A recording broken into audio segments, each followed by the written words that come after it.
Welcome to my channel. இந்த வீடியோவில் நம்ம பைத்தான் ப்ரோக்ராமிங் பற்றி தான் பார்த்துட்ருக்கோம். ஆல்ரெடி நான் பைத்தான் ப்ரோக்ராமிங்க்கு நிறைய வீடியோ அப்லோட் பண்ணியிருக்கேன். அதனுடைய பிளேலிஸ்ட்டோட லிங்க் நான் டிஸ்கிரிப்ஷனில் கொடுக்குறேன், நீங்கள் போய் செக் பண்ணி பாருங்கள்.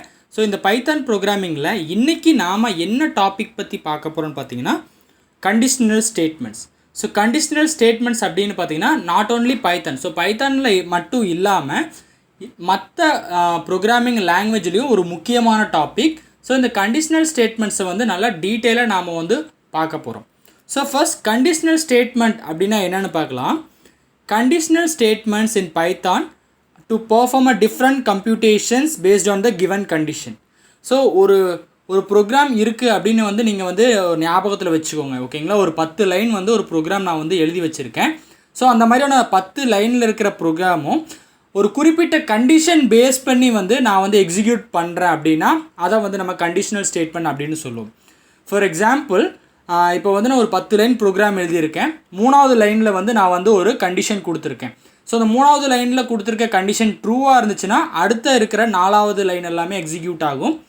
அதுவே அந்த 3வது லைனில் இருக்கிற அந்த கண்டிஷன் கரெக்டாக இல்லை, அதாவது ஃபால்ஸாக இருந்துச்சுன்னா அந்த ப்ரோக்ராமை விட்டு வெளியே வர மாதிரி.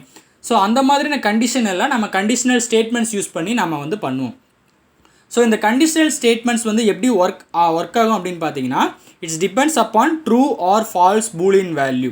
ஸோ இந்த கண்டிஷனல் ஸ்டேட்மெண்ட்டுடைய அவுட்புட் எப்படி இருக்குன்னு பார்த்தீங்கன்னா ட்ரூ அல்லது ஃபால்ஸ் அல்லது 0, 1 அப்படிங்கிற இந்த 2 பூலியன் வேல்யூவை பேஸ் பண்ணி தான் இந்த கண்டிஷனல் ஸ்டேட்மெண்ட்ஸே ஃபுல்லாக ரன் ஆகும். ஸோ ஒரு எக்ஸாம்பிள் நம்ம பார்த்துடலாம்.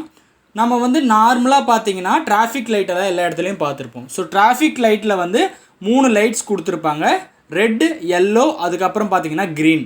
ஸோ ரெட் என்ன மென்ஷன் பண்ண, அதாவது ஒவ்வொரு கலரும் ஒரு விஷயத்த மென்ஷன் பண்ணோம். ஸோ இப்போ ரெட்டுங்கிறத ஒரு கண்டிஷனாக இருந்துச்சுன்னா ஸோ நம்ம அந்த டிராஃபிக் லைட்டில் ரெட் அப்படிங்கிற அந்த லைட் நமக்கு தெரிஞ்சுது அப்படின்னா என்ன அர்த்தம்னா ஸ்டாப். ஸோ ரெட் லைட்டை பார்த்த உடனே நம்ம என்ன பண்ணுவோம், நம்ம ஸ்டாப் ஆயிடுவோம், ஓகேங்களா. ஸோ நெக்ஸ்ட்டு அடுத்த கண்டிஷன் பார்த்தீங்கன்னா எல்லோ. ஸோ எல்லோவை பார்க்கும்பொழுது என்ன பண்ணுவோம், நாம் மூவிங்கில் இருக்கும்பொழுது நாம் ஸ்லோ பண்ணுவோம், ஓகேங்களா. இந்த எல்லோ பார்த்த உடனே நாம் ஸ்லோ பண்ணுவோம். இது 2வது கண்டிஷன். அதாவது ஃபஸ்ட்டு கண்டிஷன் ரெட் இருந்துச்சுன்னா நாம் நம்மளுடைய வெஹிக்கிளை ஸ்டாப் பண்ணுவோம். நெக்ஸ்ட்டு கண்டிஷனான எல்லோங்கிற கண்டிஷன் இருந்துச்சுன்னா நாம் நம்மளுடைய வெஹிக்கிளை ஸ்லோ பண்ணுவோம். அண்ட் தேர்ட் ஒன் க்ரீனை பார்க்கும்போது நாம் நம்ம அதை அகைன் மூவ் ஆக ஸ்டார்ட் பண்ணுவோம். ஸோ ஓகேங்களா, ரெட், எல்லோ, க்ரீன் இந்த மாதிரி 3 லைட்ஸ் நம்ம 3 டிஃப்ரெண்ட் கண்டிஷன்ஸ், ஓகேங்களா. ஸோ க்ரீன் போது நம்ம போவோம், எல்லோங்கும் போது நம்ம ஸ்லோ பண்ணுவோம், அண்ட் ரெட் அப்படிங்கும்போது நம்ம ஸ்டாப் பண்ணுவோம். 3 டிஃப்ரெண்ட் கண்டிஷன்ஸ். ஸோ இந்த 3 டிஃப்ரெண்ட் ஒர்க் ஃப்ளோவில் ஒர்க் ஆகும், ஓகேங்களா. இதே மாதிரி தான் நம்ம கண்டிஷனல் ஸ்டேட்மெண்ட்ஸையும் யூஸ் பண்ண போகிறோம். ஸோ இந்த கண்டிஷனல் ஸ்டேட்மெண்ட்ஸ் பார்த்தீங்கன்னா பைத்தனில் 4 டைப்ஸாக இருக்குது. So first one if. So அதாவது அந்த கண்டிஷன் ட்ரூவாக இருந்தால் அந்த கண்டிஷனுக்குள்ளே இருக்கிற ஸ்டேட்மெண்ட்ஸ் எல்லாமே ஒர்க் ஆகும், இல்லைனா வேறு எதுவுமே ஒர்க் ஆகாது. இதுதான் இஃப் ஸ்டேட்மெண்ட். ரெண்டாவது இஃப் எல்ஸ். கண்டிஷன் ட்ரூவாக இருந்தால் சம் செட்டைன் ஸ்டேட்மெண்ட்ஸ் நமக்கு ஒர்க் ஆகும். அந்த கண்டிஷன் ஃபால்ஸாக இருந்தால் அனதர் செட்டைன் ஸ்டேட்மெண்ட்ஸ் நமக்கு ஒர்க் ஆகும். இது if else statement. So condition ட்ரூனா ஒரு சைடு இருக்கிறது ஒர்க் ஆகும், கண்டிஷன் ஃபால்ஸ்னால் இன்னொரு சைடு இருக்கிறது ஒர்க் ஆகும். அடுத்தது இஃப் எல்ஸ். ஸோ இது பார்த்தீங்கன்னா ஒரு லேடர் ஃபார்மேட்டில் இருக்கும். ஸோ அதாவது மோர் தென் 1 கண்டிஷன் நம்ம யூஸ் பண்ணிக்கலாம். ஸோ ஃபஸ்ட்டு கண்டிஷன் ட்ரூவாக இருந்தால் அதுக்கான ஸ்டேட்மெண்ட் ஒர்க் ஆகும், 2வது கண்டிஷன் ட்ரூவாக இருந்தால் அந்த ஸ்டேட்மெண்ட் எல்லாம் ஒர்க் ஆகும். ஸோ பர்டிகுலராக எந்த கண்டிஷன் ட்ரூவாக இருக்கோ அந்த கண்டிஷன் ஒர்க் ஆகும்.